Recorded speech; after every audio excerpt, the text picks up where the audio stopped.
Por um acaso você já achou o Natal na Bíblia, na Escritura?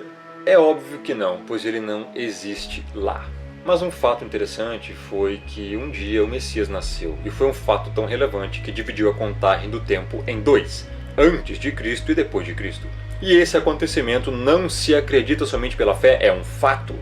Agora, como não tiveram como negar isso, inventaram o Papai Noel, as reinas, os duendes e os presentes. Com isso, as crianças crescem acreditando que Papai Noel existe, e à medida que vão crescendo, descobrem que Papai Noel na verdade não existe, nunca existiu, e que tudo era uma farsa. Por associação, subliminarmente, também passam a não dar muito crédito a Jesus Cristo, ao Messias, ao Salvador, a Ele, ao enviado, ao ungido que veio morrer pelos eleitos, pelo povo do Criador. Como se ele também passasse a fazer parte dessa farsa do Natal. Eis aí um dos propósitos obscuros do Natal. Para a gente entender um pouco mais sobre isso, precisamos voltar um pouco no tempo. Temos que chegar aos dias de Noé. É a partir daí que nós poderemos entender como surgiu esse costume do Natal. E também podemos aproveitar e falar muitas outras coisas. Por exemplo, quem é a mulher que está estampada em todas as notas do dinheiro brasileiro? Quem é a mulher da moeda, cara ou coroa? De quem é a cara? Qual é a mulher da estátua da liberdade? Qual é a mulher que está como símbolo da Colômbia?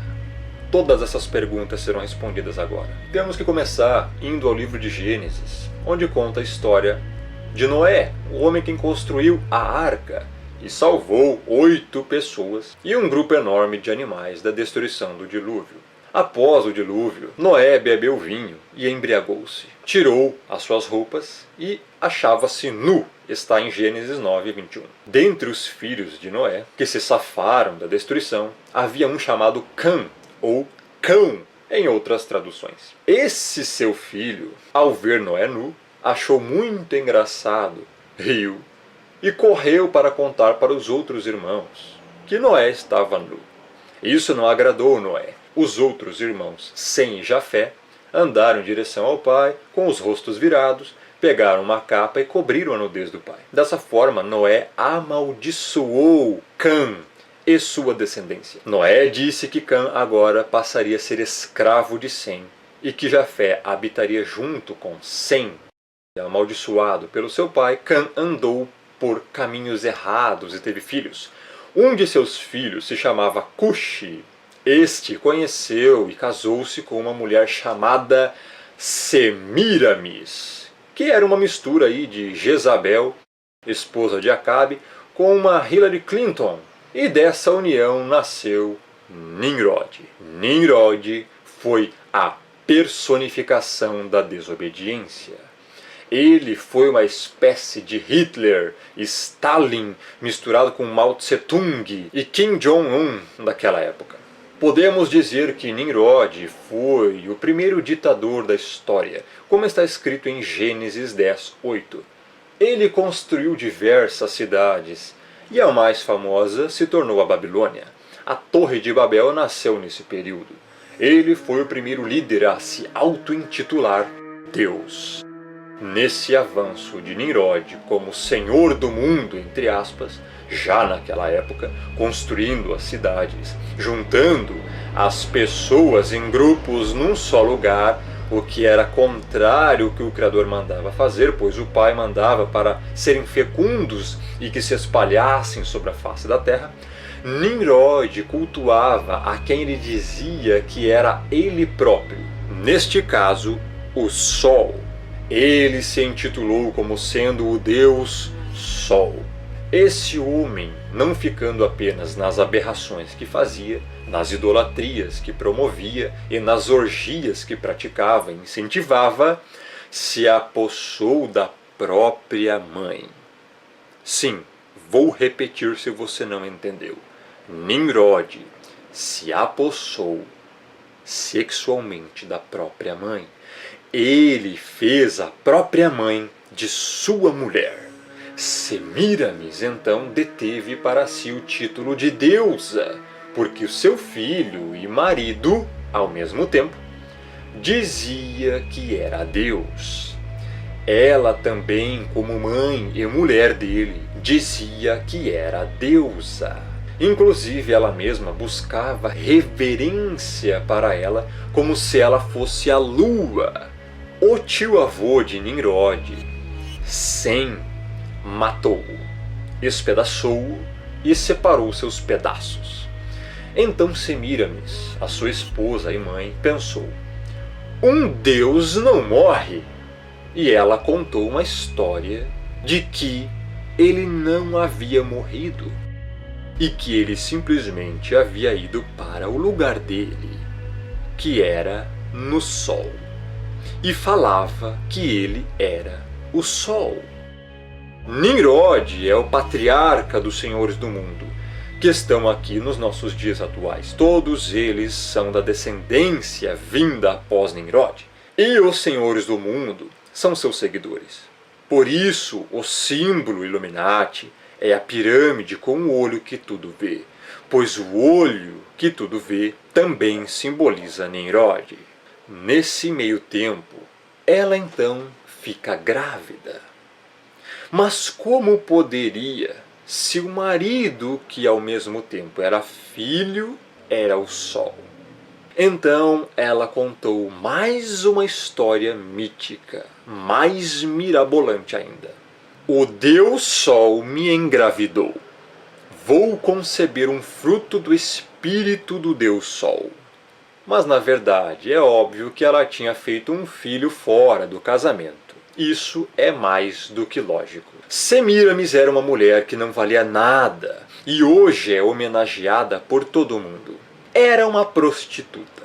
Após a morte do marido, grávida, dizia que seu filho, que iria nascer, era o Filho de Deus e colocou nele o nome de Tamuz. A Bíblia fala de Tamuz em Ezequiel 8, 14 e 18. Levou-me à entrada da porta da casa do Criador, que está no lado norte. E eis que estavam ali mulheres assentadas chorando a Tamuz. Vou repetir. Eis que estavam ali mulheres assentadas chorando a Tamuz. Disse-me: vês isto, filho do homem? Verás ainda abominações maiores do que estas. Porque estas mulheres estavam celebrando o Natal com uma árvore de um pinheirinho de Natal, chorando a Tamuz. Levou-me para o átrio de dentro da casa do Criador. E eis que estavam à entrada do templo, entre o pórtico e o altar, cerca de 25 homens de costas para o templo e com o rosto para o oriente. Adoravam o sol, virados para o oriente. Vou repetir. Adoravam o sol, virados para o oriente. Ou seja, também estavam adorando a Tamuz e a Nimrod. Então me disse: vês, filho do homem? O Criador falando isso para Ezequiel. Está vendo, filho do homem? Está vendo, Ezequiel? Acaso é coisa de pouca monta para a casa de Judá o fazerem deles as abominações que fazem aqui, para que ainda encham de violência a terra e tornem a irritar-me? Ei-los a chegar o ramo ao seu nariz, pelo que também eu os tratarei com furor. Os meus olhos não pouparão, nem terei piedade. Ainda que me gritem aos ouvidos em alta voz, nem assim os ouvireis. O Criador está falando que todos aqueles que comemoram o Natal estão comemorando uma festa pagã, adorando Tamuz e o Deus Sol Nimrod, e que o Pai considera isso uma abominação e que ele vai tratar com violência, furor, e não terá piedade e nem serão poupados, ainda que gritem aos ouvidos do Pai com alta voz, nem assim ele os ouvirá. Isso é um juízo do Criador para todos aqueles que comemoram e celebram o Natal. O Natal, uma festa pagã que irrita o Criador. Olha o que ele disse no verso 17. Para que ainda me encham de violência a terra e tornem a irritar-me. Muito cuidado com o que você está fazendo. Abandone as práticas idólatras. O Criador está te mandando fazer isso. Tamuz, filho do Deus Sol, que ficou sendo considerado como menino Deus, nasceu exatamente ao equivalente ao dia 25 de dezembro naquela época. Depois que Semíramis deu à luz a Tamuz, começou a dizer que esse garoto era então o próprio Nimrod, o próprio Deus Sol, agora reencarnado. E daí surgiu a base para a teoria da reencarnação. Eis aí de onde surgiu a teoria da reencarnação. Numa certa vez, o garoto Tammuz estava no mato caçando e acabou morrendo, mas não se sabe de quê. O seu corpo ficou em cima de um tronco apodrecido. A sua mãe, Semíramis, para não dizer que seu filho havia morrido como qualquer outro mortal, já que ele era Deus, supostamente, espalhou a notícia que seu filho tinha voltado para o céu, para o seu lugar, para o sol, já que ele era o próprio Nimrod. Mas é claro que nós sabemos que tudo isso era uma mentira para eles se manterem no poder e serem vistos como os espirituais, os poderosos da época. E naquele tronco podre, onde o garoto caiu em cima, nasceu um pinheiro. E Semíramis passou a dizer que esse pinheiro era a própria referência do renascimento de Tammuz no mundo. E toda a data de aniversário de Tammuz, de 25 de dezembro, era comum pegar um pinheiro e levar para dentro de suas casas e enfeitá-lo como símbolo do renascimento de Tammuz, uma prática que hoje se traduz pela árvore de Natal.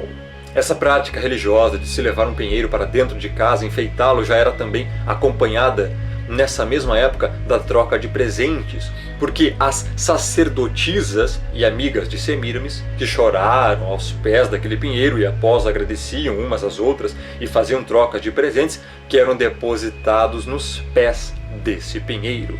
E daí surge o hábito de se trocar presentes no Natal. E agora, espante-se ao ver o que é realmente o significado da árvore de Natal e dos enfeites que nela estão. A árvore de Natal simboliza o pecado original de Adão e Eva. Os enfeites da árvore de Natal simbolizam o fruto que não era para se comer, que foi ordenado a não ser comido. E a fita que vai em volta da árvore simboliza a serpente que estava no Éden. A árvore de Natal é uma celebração ao primeiro pecado do ser humano.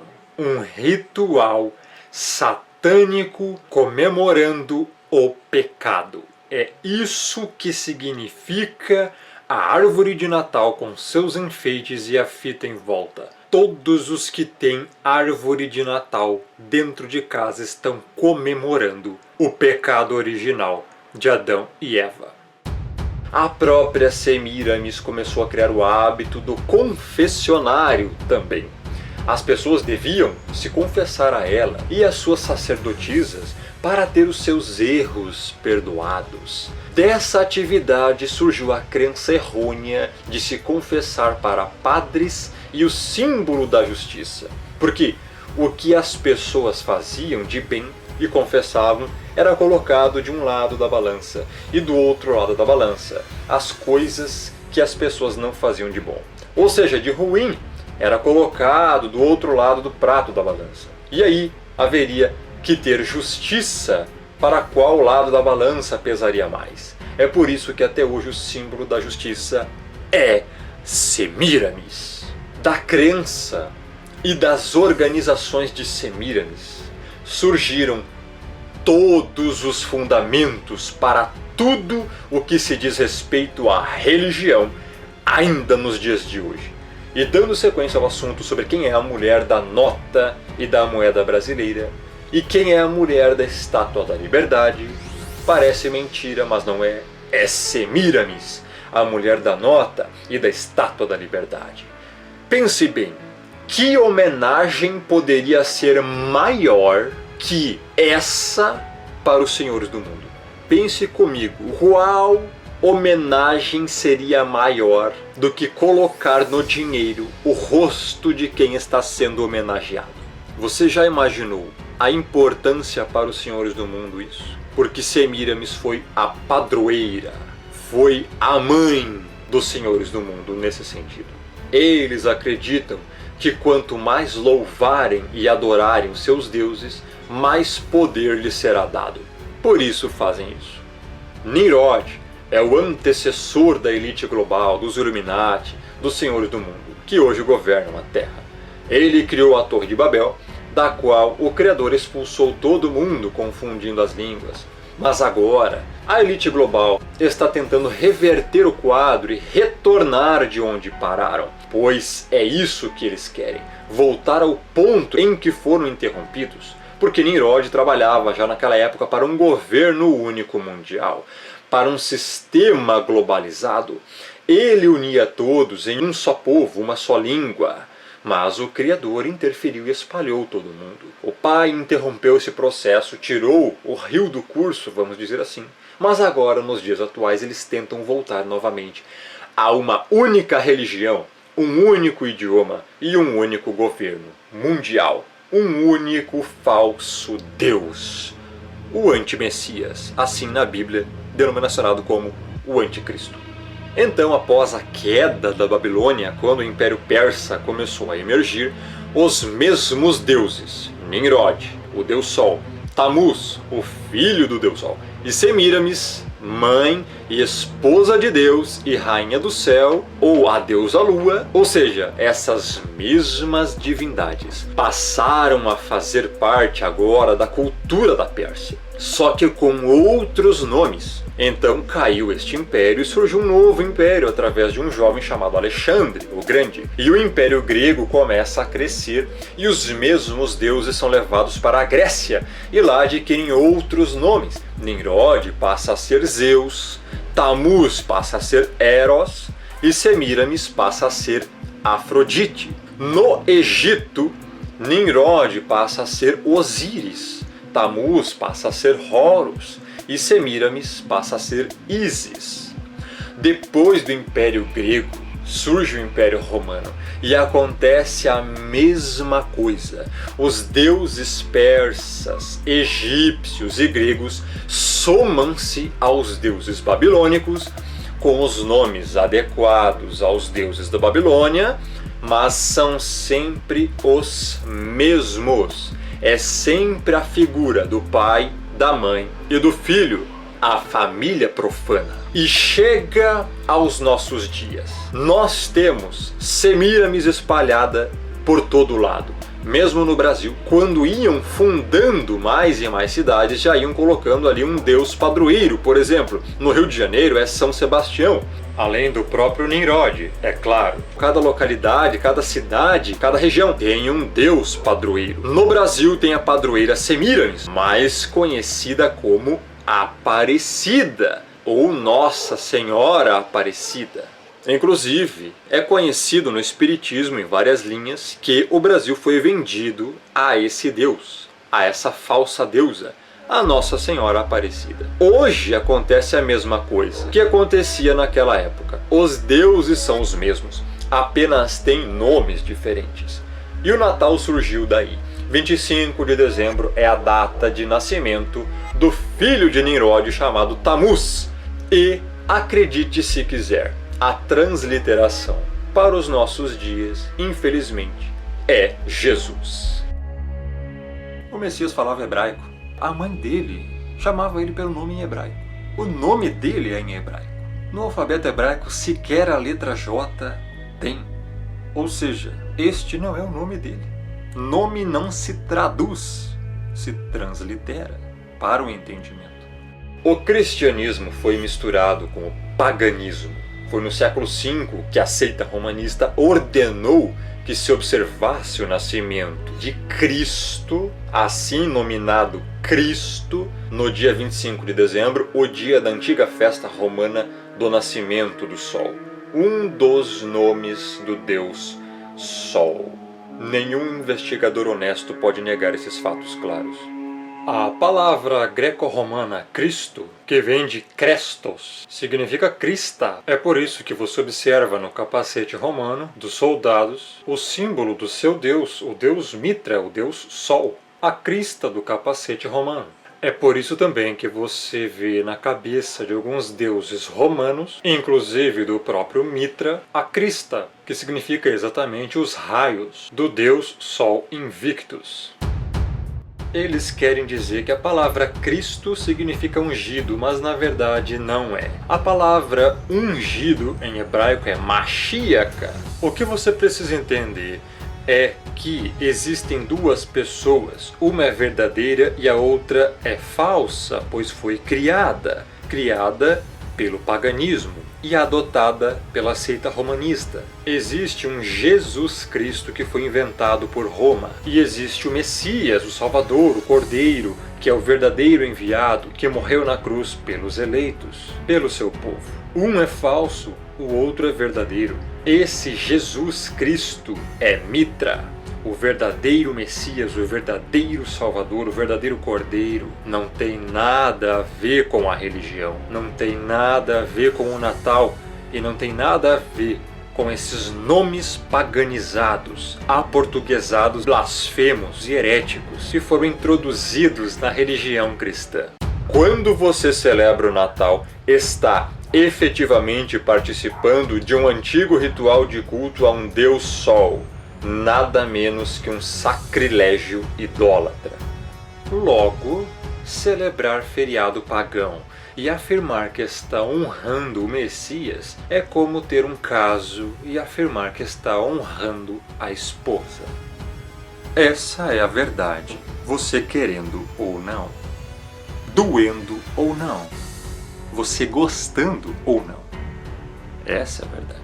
E isso só se entende pelo Espírito, não é por estudo, é pela convicção do que é verdade e do que é mentira, pelo discernimento que o próprio Espírito dá a quem Ele quer.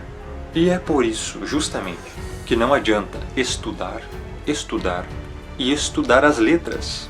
Sem discernimento do Espírito, você jamais vai aceitar a verdade. Sim, te enganaram há todo este tempo.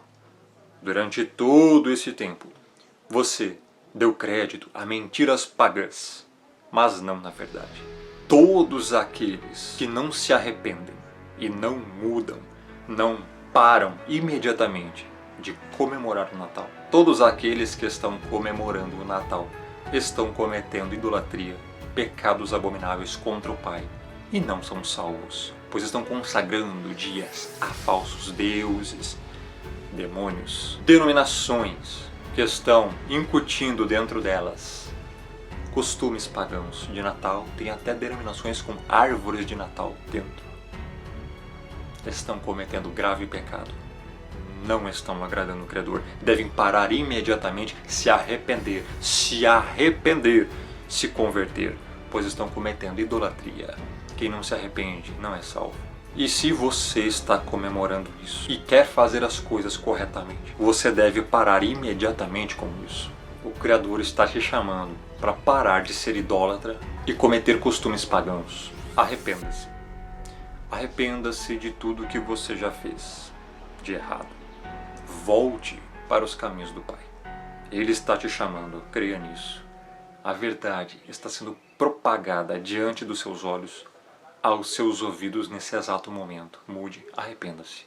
Todos aqueles que não largam tais costumes pagãos não são salvos. E se você não largar, também não vai ser salvo. Minha missão foi feita, lavei minhas mãos. A verdade foi exposta e o alerta foi dado. Agora, cabe a você escolher ou não o que você vai fazer.